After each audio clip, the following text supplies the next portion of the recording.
Bonjour ou bonsoir à tous, vous qui regardez les vidéos que ce soit le jour ou la nuit, ici DVD Pro Souvenirs. Aujourd'hui, je vais encore m'attaguer sur un target classique de In Your House, mais cette fois-ci c'est sur le 19L20. Et avant qu'on commence cette vidéo, je tenais à remercier et dédicacer MDX, qui est un de mes amis dans la vraie vie, qui a même aussi une chaîne YouTube. Bien sûr que c'est un YouTuber belge, comme moi, bien sûr. Faut savoir que c'est un de mes amis dans la vraie vie et que c'est lui qui m'a fait de la pub pour ma chaîne. Donc pour ça, je tenais à le remercier. Et en échange de ça, je lui ai dit que je ferais aussi de la pub pour le sien. Car il faut savoir, c'est que MDX, il fait du gaming, bien sûr, avec ses amis, qui sont gamers aussi. Parfois, il fait des prods, donc des musiques qui va normalement avec l'instru et le chant. Mais après, il a pas, on va dire, le niveau chant, donc il fait que la prod. Et, euh, et vu comment, je tenais à le dire, avant moi, c'était lui qui s'était lancé sur YouTube bien plus que moi, vu comment je suis encore débutant. Et quand je lui ai appris quand je lui ai dit que, voilà, j'ai un petit peu... Tellement que la vidéo commence que je pars déjà en boule dans ce que je dis. Mais voilà, comme je vous dis, bien avant moi, c'était lui qui s'est lancé sur YouTube. Donc je tenais à lui dire ça en face, et qui m'a fait de la pub, et que je lui fais la pub aussi. Donc si vous voulez taper son nom MDX, vous tapez que A-Y-M et des X. Parce qu'il adore aussi le catch, mais c'est vrai qu'il fait plus du gaming, et de temps en temps, il fait des jeux sur le catch. Donc voilà, au moins vous le saviez. Donc sans trop tarder, je commence direct au target classique. Donc In Your House 19, D-Generation X. Le In Your House 20, No Way Out in Texas. Pas parce qu'il n'est pas marqué in Texas, pourtant sur Wikipédia il est marqué No Way Out in Texas. Les deux DVD, vous savez déjà bien, donc j'ai pas besoin de vous faire un dessin là-dessus. Et je commence directement fort au 19. Parce que comme je vous ai dit, il y en a qui m'en manquent en In Your House. Donc maintenant, vous le saviez, hein, vu comment je vous ai montré ma vidéo qui était un petit peu foireux, je vous le cache pas, il était un peu foireux. C'est soit à cause de ma carte, soit à cause de mon téléphone. J'essaye de trouver le problème, mais malheureusement, je me perds totalement. Donc, alors, sans trop tarder, je passe au match. Alors, match pour le championnat Light Heavyweight, en match simple. Taka Michinoku contre Brian Christopher. Alors ça, c'est pour être couronné le champion Light Heavyweight, que malheureusement, il n'existe plus aujourd'hui. Mais ça, je suis sûr que certains d'entre vous le savent, d'autres ne le savent pas, donc je tenais à le dire. Il y a Taka Michinoku, catcheur japonais, bien sûr, et Brian Christopher, catcheur américain, ou canadien, peu importe. Je me rappelle des échanges, des prises à porter, surtout côté technique et divertissant de Taka Michinoku. Donc maintenant, vous savez ce que je vais en dire là-dessus. Sans trop tarder dessus, c'est une victoire de Taka Michinoku, et c'est lui qui devient le tout premier champion Light Heavyweight. Si je crois bien... Ouais, c'est bien lui le premier champion Light Heavyweight. Du moins que j'espère, hein. Donc voilà, ce match-là, il était bon, je vous le cache pas, je lui mets un 3,20. Ensuite, match par équipe à 6, Los Brucas, donc Miguel Pérez Jr. et Jesus Castillo Jr. avec José Estrada Jr. et avec Savio Vega. Donc Miguel et Jésus, José, bref, contre, attendez, Disciple of Apocalypse, donc Chase, 8Ball et School. Alors là, c'est inédit pour moi, pour citer ces catcheurs-là. Après, j'ai pas besoin de vous faire de dessin. Changement rapide, prise, des near fall de la foule, pour chauffer un peu l'ambiance après le main event. Et ben c'est, attendez si je crois bien, même note, c'est Los Borucas qui bat Disciple Apocalypse. Avec quel finish? Ben, sachez que je l'ai vu très récemment et du coup ben, je suis en train de regarder les autres, donc c'est un peu pour ça que je veux aller vite et c'est pas trop donner trop de détails. Car après, si je donne trop de détails, ben, la vidéo va durer presque 1 heure et j'ai pas envie de rester 1 heure sans vous faire dormir. Eh ben, c'est une victoire de Los Borucas. Donc voilà, ce match-là, je mets, allez, ça change, je le mets un 3,20. Même si ça change pas la donne, au moins, je mets pas des notes plus basses. Parce que c'est vrai que la plupart, je les ai mis une note plus basse car je trouvais qu'ils n'étaient pas si à la hauteur que ça. Mais après, les conseils d'Anthony Fiedler, j'essaye de les tenir en compte. Hein. Donc, ne t'en fais pas, Anthony, j'essaie de les tenir en compte. Ensuite, troisième match. Match de durée de dur à cuire. Ah, match de dur à cuire. Donc, Togman match, pardon. Butterbean, je crois, contre Marc Mero, qui est accompagné par Sable. Je crois que ce match-là, je m'en rappelle que vague. À part des prises et des et le côté stiff de Butterben, je crois. Eh ben, c'est victoire de Butterben sur Marc Mero. Et ce match-là, ben, je mets un 3,20 aussi. Donc ensuite, les New Age Outlaws, The Rock Dog Jesse James, Badass Billy Gunn, contre Legend of Doom. Je sais pas si c'est version 2000 ou... c'est pas grave. Hawk Animal, match par équipe pour les titres WWE, bien sûr. Bon, je fais pas de dessin, vu comment vous le saviez déjà. Ben, c'est les New Age Outlaws qui bat les Legend of Doom Road Warrior. Vous le savez pas, mais je le dis car je sais que je l'ai vu et que je me rappelle de ce petit moment. Ce match-là, 3,5. Je mets un 3,5 et ça change encore. Ensuite, match de... Attendez, si je crois bien. De camp d'entraînement. Ah ouais! Match de camp d'entraînement.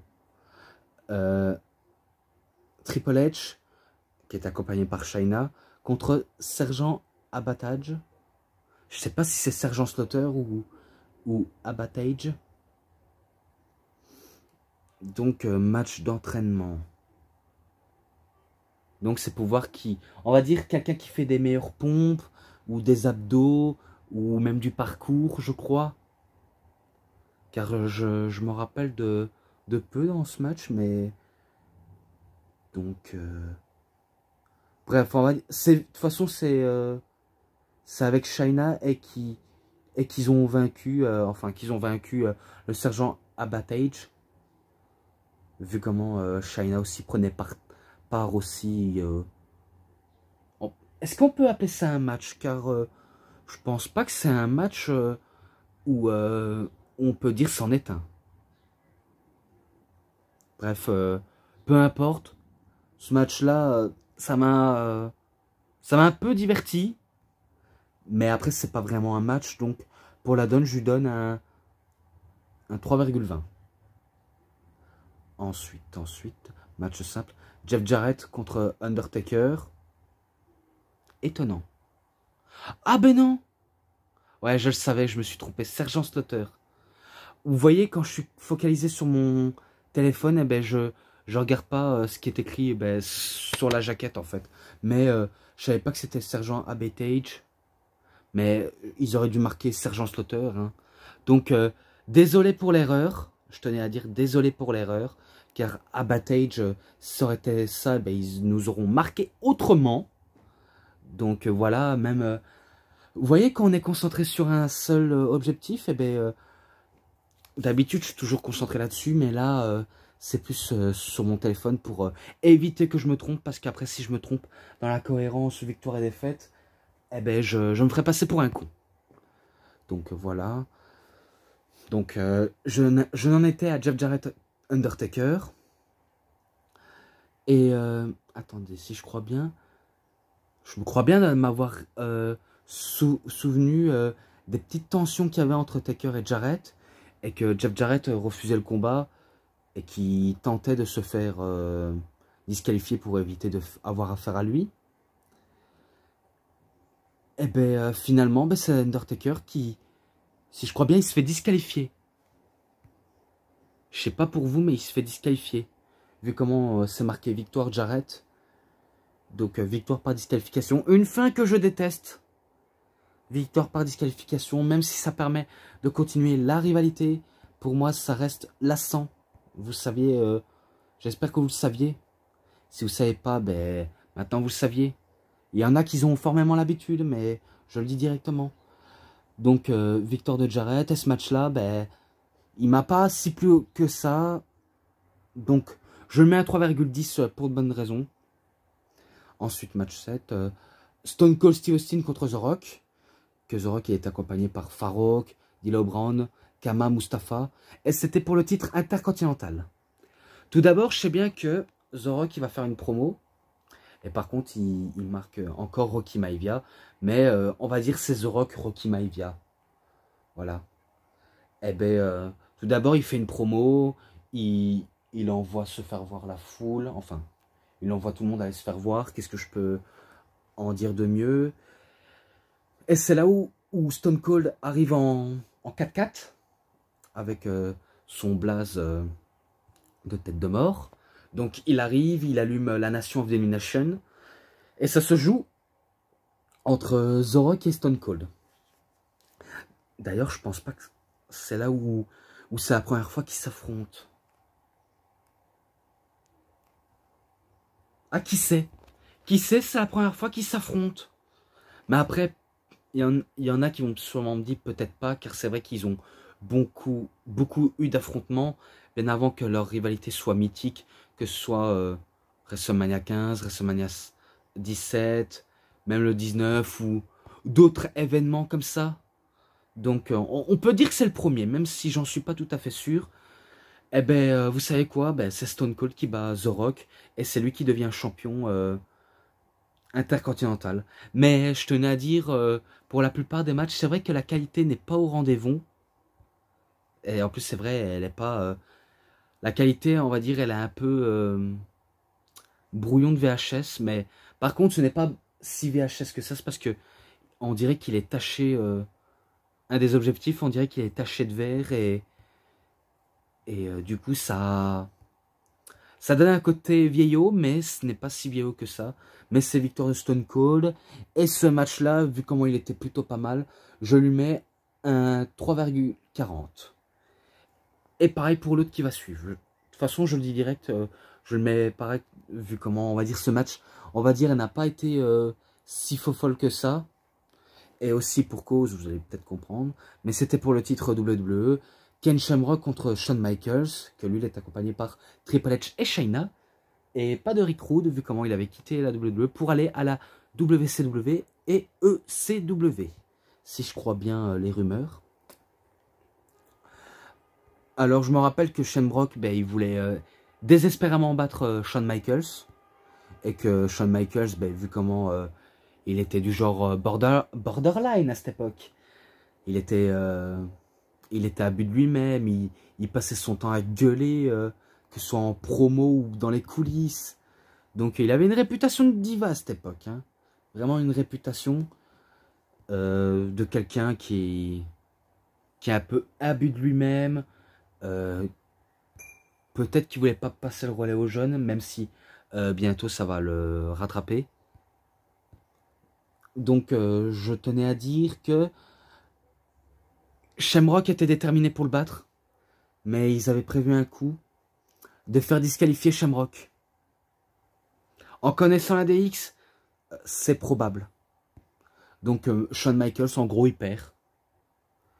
Et il perd un soi-disant disqualification que Shamrock aurait triché, que l'arbitre aurait disqualifié. Mais bon, ça c'est toutes les libertés qui ont des catcheurs comme ça. Et c'est pas forcément du positif. Donc Shamrock, il démolit tout le monde. Il démolit Shayna.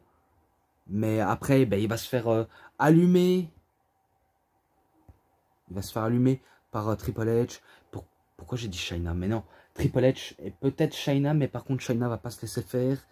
Et Triple H, ben, il va reprendre, et c'est Shawn Michaels aussi. Donc ils vont l'humilier. Et ça se termine là-dessus. Donc j'en ai déjà noté. Maintenant je passe au deuxième. Donc voilà. Donc là c'est à No Way Out in Texas, même s'il n'est pas marqué. Mais bon, je vais crescendo. Match par équipe en simple, bien sûr. Les Headbangers, Moshe Thrasher, contre The Artist, formerly Kno As. Donc équipe composée de Goldust et Marc Mero. Leurs managers, Luna et Sable. Je sais pas si c'était Luna Vachon, mais en tout cas il est marqué Luna. Donc possible que c'est Luna Vachon.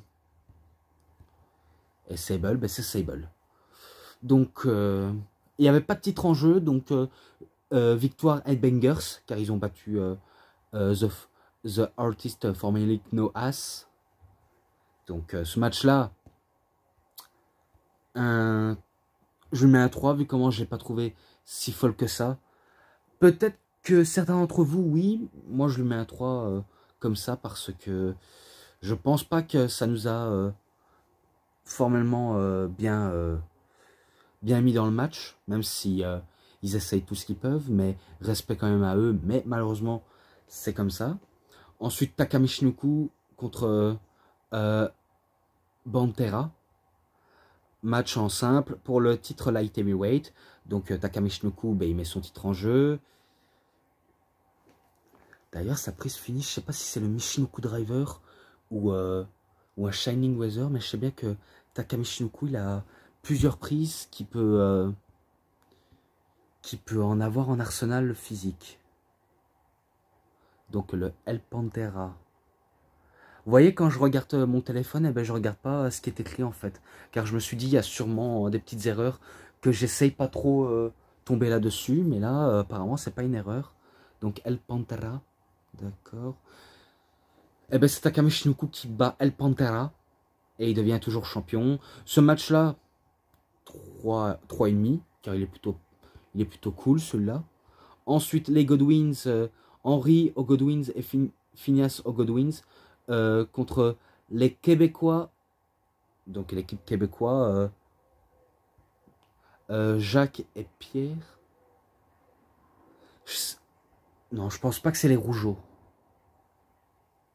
Mais en tout cas, dans le tag classique, il est marqué Québécois. Alors que version française, ben, c'est québécois. Eh ben, c'est les Godwins qui battent les Québécois. Et ce match-là, ben, 3,20. Ensuite, on continue encore.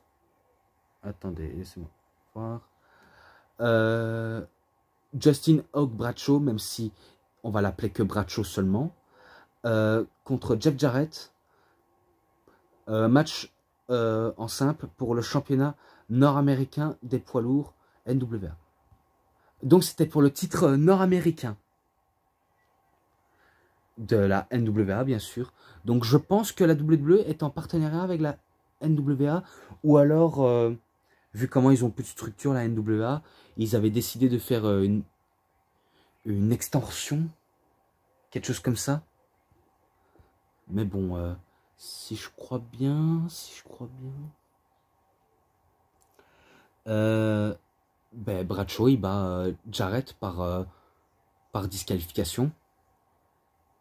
Et du coup, ben, Jeff Jarrett, ben, il reste toujours champion nord-américain. Et je dis pas de conneries, hein, c'est la pure vérité, il bat Bradshaw par disqualification. Alors, soit c'est Bradshaw qui s'est fait disqualifier, ou... non, c'est pas évident. À mon avis, c'est Jarrett qui s'est fait disqualifier avec... Je pense qu'il a pris la ceinture et qu'il a cogné sur Bradshaw. Donc pour moi, c'est fort évident. Ah ben, ce match-là, ben, je mets un 3,20. Malgré une fin que j'ai dit je n'aime pas du tout. Donc ensuite, match de guerre d'issue. Match de guerre d'issue, il est marqué ça. Ouais, War of Attrition match. Donc l'équipe composée de Ken Shamrock, Amen Johnson et The Disciple of Apocalypse, Chase, 8 Balls, donc 8 balles, et Skull, contre Nation of Domination. The Rock, Farouk, D'Lo Brown, Kama Mustafa et Mark Henry. Alors, non, je pense pas que c'est élimination. Mais je sais bien, parce que vous allez peut-être savoir, mais je crois que c'est là où Ken Shamrock et The Rock, ils se battent encore. Et au moment où Shamrock, il cale The Rock avec un ankle lock, et qu'il arrive peut-être à battre The Rock avec son ankle lock. Mais en tout cas, son équipe, il remporte par disqualification. Donc c'est lui qui remporte la victoire pour son équipe. Mais après, je sais pas si c'est The Rock, Farouk, D'Lo Brown, Kama Mustafa ou Mark Henry. Donc je tenais peut-être à dire que c'est The Rock. Donc il bat sûrement The Rock. Et ce match-là, je lui mets un 3,5. Je lui mets un 3,5. Ensuite, match simple. Kane accompagné par Paul Bearer contre Vader. Donc là. Et après ça, ce sera le dernier match. Et j'en aurai fini là-dessus. Bon, si je crois bien que le match était un peu court. Je pense, hein, mais je pense qu'il était court. Mais c'est Kane qui bat Vader. Et ce match-là, je lui mets un 3,20. Je lui mets un 3,20 direct. Bien sûr, je pense qu'il remporte avec un chokeslam, mais peut-être pas avec un tombstone. Mais voilà, au moins je le dis direct. Donc, match non sanctionné. Stone Cold Steve Austin, Owen Hart, Cactus Jack et Chainsaw Charlie contre Triple H, Savio Vega, The New Age Outlaws, Bill Gunn et Road Dogg Jesse James, qui est accompagné par Shayna. Donc alors, pour résumer le contexte, non, Owen Hart n'était pas encore le Blue Blazer. Non, malheureusement. Bon, on va dire c'est DX contre Team Stone Cold. On peut appeler ça comme ça. Et en plus, ils étaient libres de faire ce qu'ils veulent. Donc, match non sanctionné, ça veut dire que c'est un match où ils font ce qu'ils veulent. Ils peuvent ramener des objets, que ce soit des chaises, des escaliers, et des objets à gogo à trouver à portée de main. Voilà. Eh ben, c'est Stone Cold Steve Austin. Je crois qu'il bat... Attendez. Je crois qu'il bat soit Jesse James ou Road Dogg. Billy Gunn. Soit Jesse James ou Billy Gunn. Qui sait, Savio Vega ou Triple H. Hein. Donc c'est un des leurs.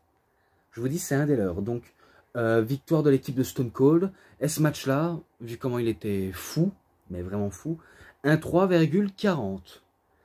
Donc, j'en ai terminé là-dessus. Donc oui, c'est déjà terminé. Donc, j'espère que vous avez très bien aimé. Mais l'ensemble, 3,60 parce que je tenais à dire les taggets classiques, même si j'ai pas su en donner clairement aux autres, c'est pas grave. Mais celui-là, je mets 3,60 comme les autres. Donc, je crois que celui-là, je vais mettre 3,60. Car c'est quand même sympa, on va dire, les petites pochettes. Donc, j'ai terminé avec cette review. En tout cas, je remercie encore MDX pour avoir fait la pub. Encore un peu, je disais cinéphile, mais non, ce n'est pas cinéphile. Car c'est MDX, un ami à moi, qui fait de la pub. Et j'espère que vous allez peut-être aller voir sur sa chaîne YouTube si vous voulez bien. Hein. Donc, allez jeter un coup d'œil, ça peut être sympa. Donc voilà, j'ai terminé avec cette review. J'espère que vous avez très bien aimé. En tout cas, si cette vidéo vous a plu, vous savez ce qu'il vous reste à faire. Likez la vidéo, commentez, partagez, abonnez-vous à ma chaîne et cliquez sur la petite cloche pour avoir plus de notifications des prochaines vidéos. Et moi, je vous dis bonne journée, bonne soirée à tous. Au revoir tout le monde.